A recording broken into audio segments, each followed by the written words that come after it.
Hey guys, just want to make a update video on the last Anki kind of like workflow process.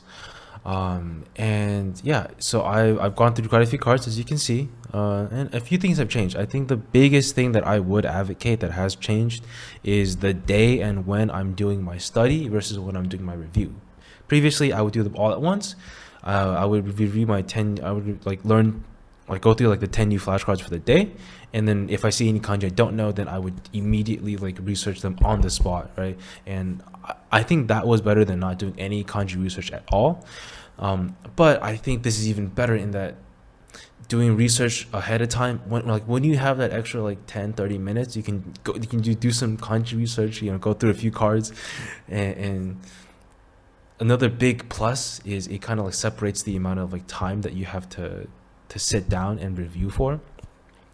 And I think that helps a lot to make Anki less stressful. I think breaks it up into smaller bits, and also it's like a separate review in a way, like where you're reviewing these kanji and these words like a few days earlier before you actually like review them in the flashcard form.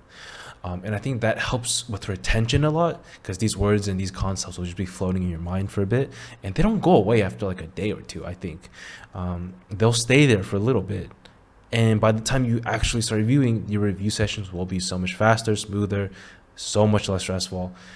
I love it. Like, this is the best thing I've ever done in terms of like interacting in terms of like my Anki workflow. So yeah, going into it, so for example, there's days where like this where no, this is how I know this kanji, because this is how I learned it, hanno.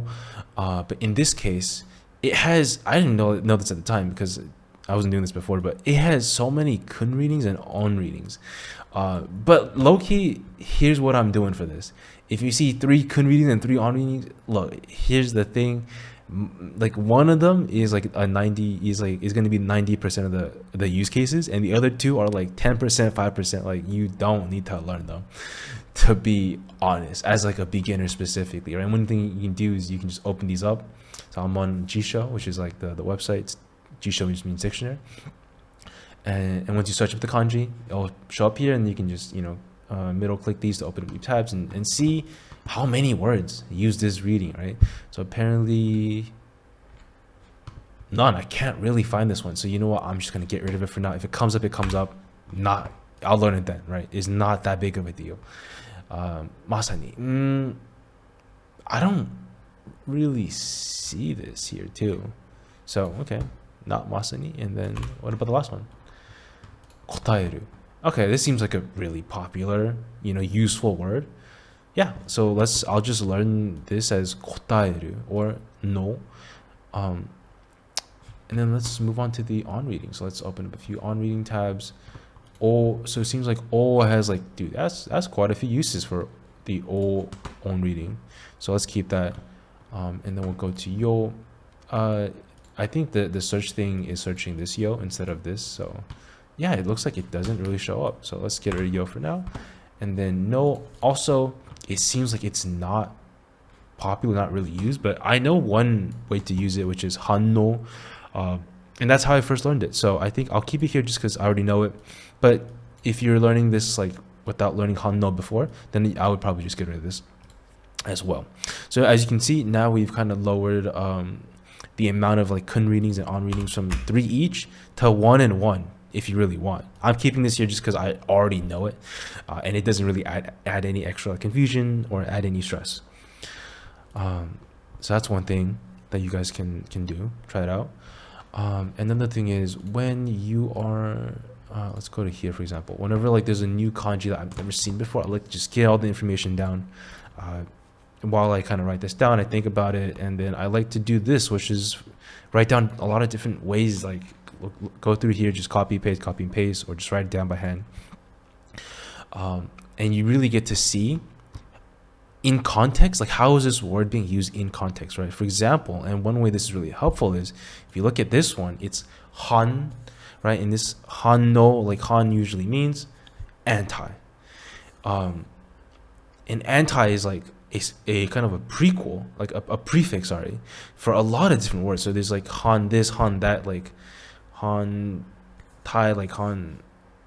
I forgot, but like there's a ton, and in which case one helpful way is if you know that han is like anti, and you know that it's popular, and you know that the reading is han, then 90% of the time when you see this kanji in the wild, it will probably be read as han, and it'll probably mean anti. So that is super helpful because you can just guess the reading and the meaning. So stuff like that, super helpful. And right, so this isn't a suffix, this isn't a prefix, but what is the use case for this? For me, I like to write these down, and then I'll paste it all into this Google Keep this notes app, and then as you can see, I've accumulated quite a few, like 600-700, I think. Yeah, quite a few, and then I plan to use the Migaku app, like Migaku Legacy specifically, to just batch generate like 500 cards once I'm done with the Kaishi 1.5k.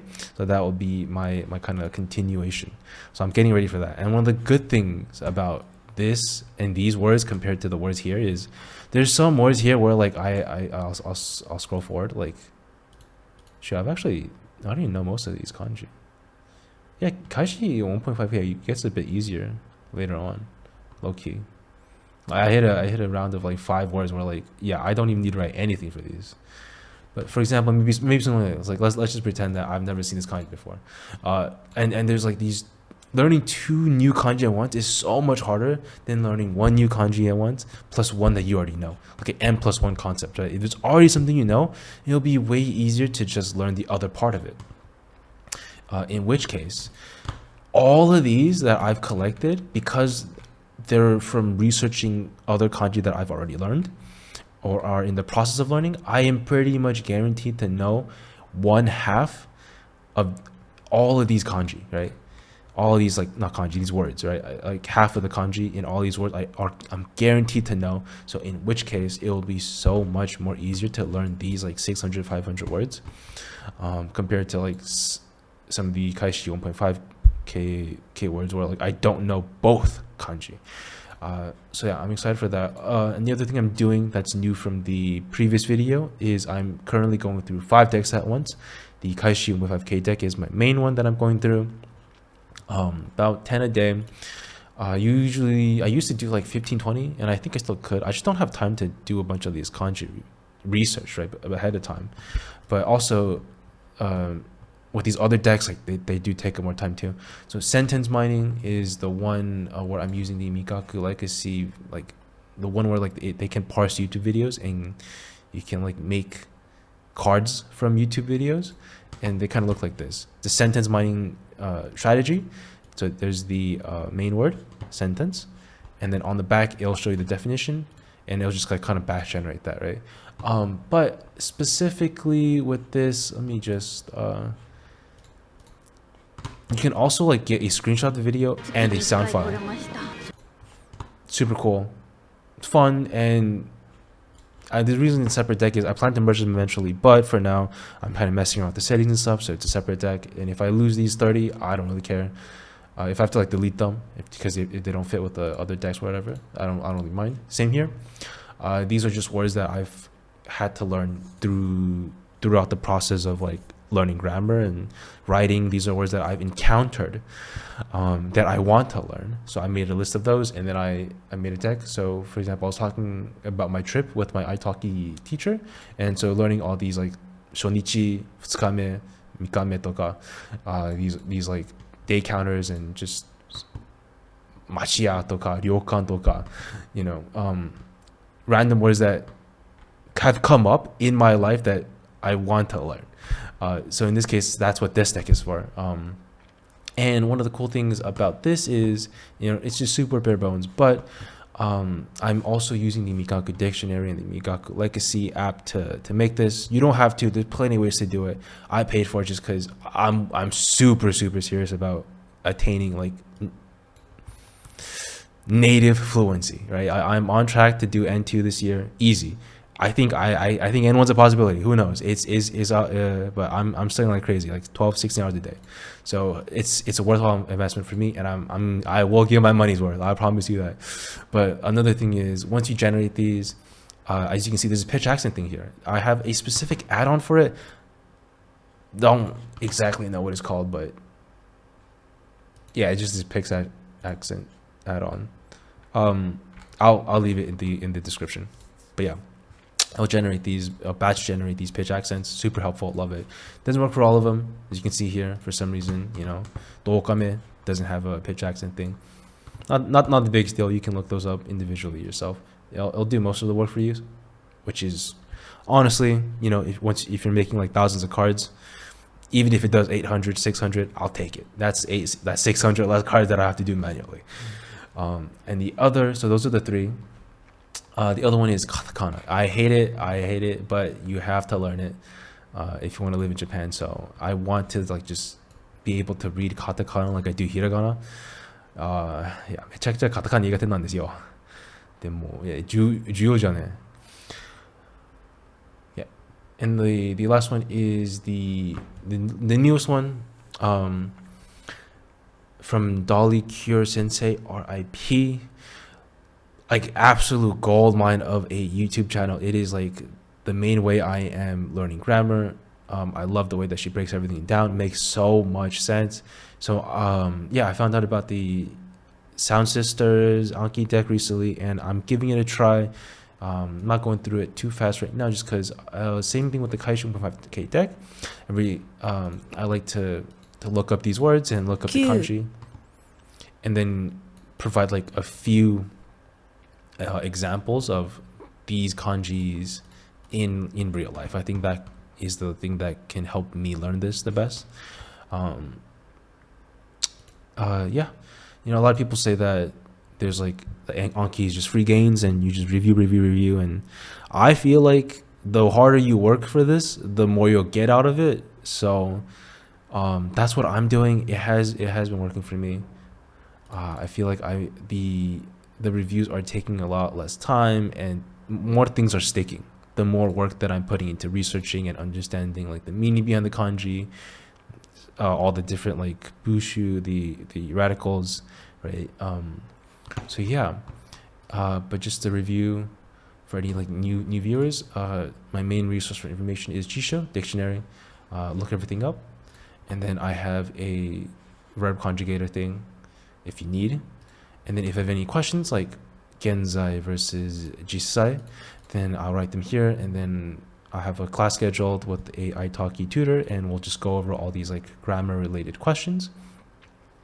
And then of course here, all the words that I mind and that I take note of, I'll paste in here. And then if there's any words that I know the readings of, but I've never heard it before, I don't really know, I'm not familiar with the word and what it means and how it's used, then that's what Immersion Kit is for. Yeah, really great. And